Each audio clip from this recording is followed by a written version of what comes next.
With just days until the Senate Judiciary Committee votes on Todd Blanche's confirmation as Attorney General, we are getting a better idea about how he's currently running the Justice Department. Peter Carr was a DOJ spokesperson for 15 years before he was fired in April. And even though he worked for Jack Smith, one of President Trump's perceived political enemies, he still doesn't know exactly why he was let go. Carr spoke to MS Now yesterday, saying he wanted to give voice to the hundreds of employees he says Blanche has terminated unlawfully. I think that the challenge you have is you don't know who to fear, right? People have been fired for simply doing their job. They just didn't like the job that they had done under the previous administration or the cases they had been assigned under the previous administration. You can be fired for saying no to something that somebody has asked you to do. You can be fired for speaking up and saying, this isn't legal. A court injunction has said you can't do this.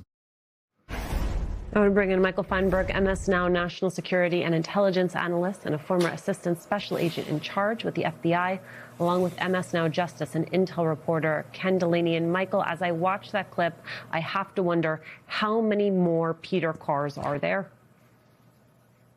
There's a lot, both at Main Justice and the FBI and some of the other law enforcement components that are under the RFK building.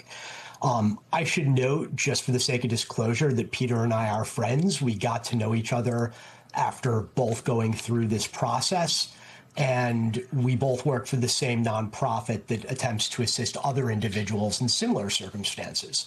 And he highlighted one of the real travesties happening in the Justice Department, which is not getting as much press as their specious prosecutions and their bogus civil rights investigations.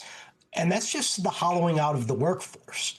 It is not an exaggeration to say that in 1 year alone, DOJ and its component agencies have lost centuries of cumulative work experience. Anybody who actually understands the magnitude of their oath and what they're supposed to do as public servants has left, and they've left in droves, where at one point, working at DOJ was a real feather in one's cap. It was sort of the high point of any given attorney's resume. Now it's almost becoming an albatross in the sense that people who have recently joined or who are there now realize they're going to have to account for how they spent their time during this administration once this is all over. And a lot of people are starting to peel away from the organization as a result. Ken, I think a question that a lot of us have, especially sort of in light of the fact that Todd Blanche is going through this confirmation process, is to what degree has he been getting his hands dirty in these firings, and to what extent has he been approaching a sort of no fingerprints approach? He apparently, Carr got a note from Blanche saying, quote, "You're done." He was then escorted out of the building within the hour. Just give me a sense of how unusual that is, what the norms are at DOJ about how employees are supposed to be treated. That's a very important question, Alicia, because this is shockingly unusual. Peter Carr was a civil servant.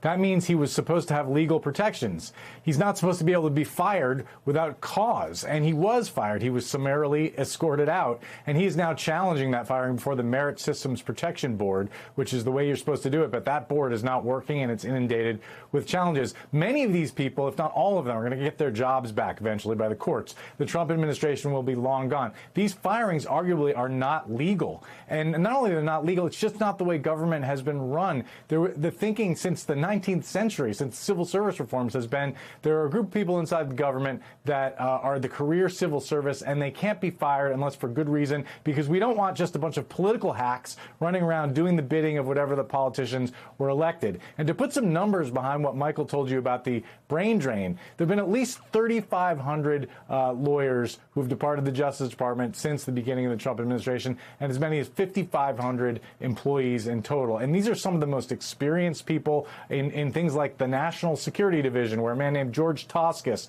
who was a terrorism hunter for years, a terrorist hunter, is no longer there. And a guy named Michael Ben-Ari, who was the lead prosecutor in the Abbey Gate case, those terrorists who blew up those service members on the way out of Afghanistan. They fired him before he could bring the case to trial, and the case didn't go as well as it might have without him there. So look at the Civil Rights Division. Hundreds and hundreds of lawyers. That division is not operating the way it has in the past. So this is a profound, profound change to one of the most important departments in the government. And Todd Blanche, whether he has fingerprints on these firings or not, he has presided over this entire change, Alicia. Let's add to that list of names that Ken just masterfully laid out. Roger Rogoff, he was fired like hours after he'd been, not even less than an hour that he's been on the job. He's suing, saying since he was appointed by a group of judges, Trump doesn't have the right to fire him. He spoke to Nicole Wallace about it. I want you both to take a listen. The rule of law is not being followed. The purpose of the advice and consent clause of the Constitution is being frustrated. And that's not the way that the process is supposed to work. Every president faces hurdles with Congress, and the idea is that the president figures it out and appoints someone who can be confirmed, whether that takes a couple tries or not. But that's the way presidents have done it forever. If Rogoff were to win his case, what impact did that have on the broader ecosystem? Is that for me? Yeah, which one of us? Yes. So no, that would be profound because, well, look, this is not, it's not clear that he's going to win because with this probably will be decided in the Supreme Court, which has given the executive vast powers to be able to fire people that we've never seen before. But the theory here is that if you can't get somebody confirmed as a U.S. attorney, the judges in that district are supposed to be able to appoint someone. So if he wins this case, we may see a lot of U.S. attorneys operating around the country that aren't really the choice of Donald Trump or Todd Blanche because he's not able to get a lot of these people confirmed by the Senate, and there's only so many times you can put somebody in an acting role, and that's what we're seeing. This is the third time this has happened, and it's going to happen again.